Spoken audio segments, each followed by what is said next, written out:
एक गाड़ी है, सोच रहा है कि 90 डिग्री घूम सकता है। मान के चलिए यहाँ गाड़ी है ना, ऐसे खड़ा होकर ऐसे सट जाएगी, और अपने यहाँ ड्राइवर बेचारा परेशान है, 3 बार आगे ले जाएगा, 4 बार पीछे ले जाएगा। फीचर्स इतना है जिसका कोई हद। सामने कोई आ जाएगा तो अपने से ब्रेक मार देगा। उसकी गाड़ियां आने वाले समय में देखिएगा भारत पे राज करेगी। आपको मजाक लग रहा है? जिस दिन वो आएगी ना टाइम पे, एक गाड़ी आएगी BYD, बहुत जबरदस्त। हाँ? अरे ये गाड़ी जानते क्या होती है? जैसे मान के चलिए आपका कार है कोई, ठीक है, तो अमूमन जो होता है कार में, यहाँ एक चक्का होता है, आगे चक्का, यही चक्का को आप टर्न घुमा सकते, ये नहीं घुमा सकते। ये सोच रहा है कि 90 डिग्री घूम सकता है। मान के चलिए यहाँ गाड़ी है ना, इधर जगह है ना, तो ये भी चकवा इधर 90 डिग्री घूम जाएगा, ये भी 90 डिग्री होगा, ऐसे खड़ा होगा, ऐसे सट जाएगी, ऐसे डायरेक्ट हो जाएगी। आपका मानना है कि आप केवल पिछला चक्का घुमाना चाहते हैं तो केवल पिछला घुमा दीजिए, और अपने यहाँ ड्राइवर बेचारा परेशान है, 3 बार आगे ले जाएगा, 4 बार पीछे ले जाएगा, फिर ले जाएगा तो तले दीवार में रगड़ देगा।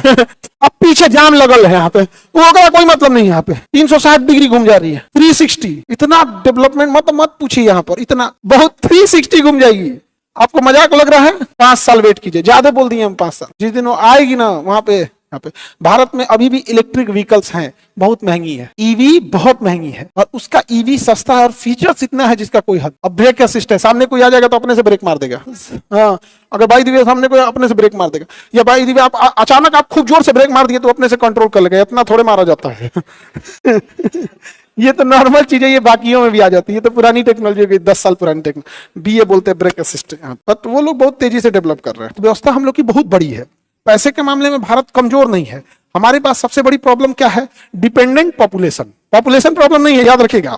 अगर पॉपुलेशन समस्या रहती ना तो हमारे बराबर ही जनसंख्या चाइना की है, बट हमारे यहाँ डिपेंडेंट पॉपुलेशन ज्यादा है। 80 करोड़ लोग शौक से नहीं, मजबूरी में राशन का खाना उठा रहे हैं। शौक से नहीं हम कर रहे हैं, मजबूरी में। 80 करोड़ लोग, आप गौर करके सोच के देखिए, वहां पे राशन उनको खिलाना पड़ रहा है, 80 करोड़। इसका मतलब आप समझिए, उनका डायरेक्ट टैक्स में योगदान नहीं है, इनडायरेक्ट टैक्स में योगदान है। GST, बिस्किट, चावल जो भी खरीदेंगे जो उस पर है, डायरेक्ट टैक्स में योगदान नहीं है। इनडायरेक्ट में तो टैक्स देना ही पड़ता है ना, सामान जब आप खरीदते हैं। तो इतनी बड़ी आबादी है, तो भारत की प्रॉब्लम पैसा नहीं है। हमारी इकोनॉमी हाथी की तरह है, बड़ी तो है लेकिन रफ्तार बहुत धीमी है। और हमारा जो कंपटीटर है चाइना, पागल की तरह दौड़ रहा है, बेतहासा। इतनी मतलब समझिए राक्षस की रफ्तार से दौड़ रहा है। इतना मतलब जहां सोच रहे हो पहले से बना के रखा हुआ है। उसकी गाड़ियां आने वाले समय में देखिएगा BYD भारत पे राज करेगी। और हमारे यहाँ डेवलपमेंट है, लेकिन प्रॉब्लम क्या आ रही है ना, कि हमारे यहाँ आए दिन कोई आदमी आता है, साइंस का मजाक उड़ा के चल जाता है। कोई बाबा आएगा, साइंस का मजाक उड़ा के चल जाएगा, और उसको पब्लिक बड़ा पसंद करेगी। तो हम लोग वैज्ञानिक दृष्टिकोण के विरोधी बनते जा रहे हैं। विरोधी नहीं समझा गया?